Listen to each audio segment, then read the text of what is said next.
And so I was working with somebody yesterday who there were some changes to the mortgage interest statement form, kind of that tax form that you get for having a mortgage, about 5 years ago to include the mortgage origination date. Yeah. And so I can look and see when that specific mortgage was originated. And I saw one from 2002.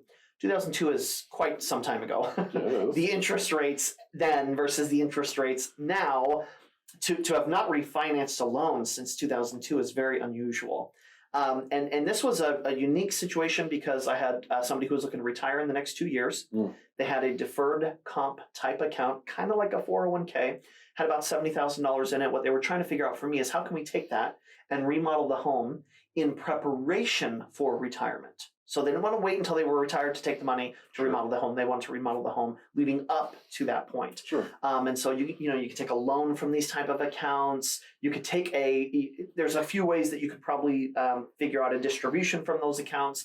But those ended up having some pretty rough tax impacts. Sure. And so I was looking at that mortgage interest statement form and I said, you know what? This is probably one of those scenarios where you could refinance, and they had about 9 years left on the mortgage. You're not going to find a 9-year refinance, but you could bump it up to 15, right? So from 9 to 15, from a 6.2% interest rate, which by the way, is not all that awful from 2002. No. That was probably a pretty good rate in 2002, but still horrible now, right? Now, especially right now. Exactly, because rates are so low. And so what I offered to them was a potential solution of refinance with cash out refi, right? Take money from the refinance, bring the rate down to 2.8 or 2.5, depending on their credit. Just pulling money out makes it go up. Yeah, and increase the years, right, from 9 years left on the mortgage to 15 years left on the mortgage. And then if they really so desire, when they retire, they can just take the $70,000 out, paying $7,000 less in taxes and putting the money directly toward the mortgage. And so that was one of those financial opportunities. It basically was one of those education-related opportunities. I was able to diagnose something that they hadn't considered that was really low-hanging fruit and was refinancing was a pretty good idea anyways.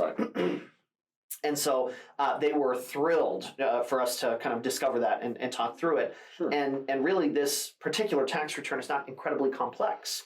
And so someone like that may say, oh, I could just do my own taxes on TurboTax. Right. Sure, you could. Yep. What you lose is the expert financial viewpoint of your finances, your taxes, and all of the different ways that you might be able to be more financially successful than you currently are. Right. And so it feels good to bring value to someone who has not a super complex tax scenario. Right. And it was a really good illustrator, if you will, for our listeners that you really need a financial expert. You need a tax person who's looking through, everything that you have going on, because they're going to be able to diagnose things. And not every situation that I have is like that. Correct. But there is always something that I'm going to, be able to enlighten my clients about and spend time educating them on. Our guarantee at Mullen & Associates is that you will learn something new every time you work with us. And I think we deliver on that quite well.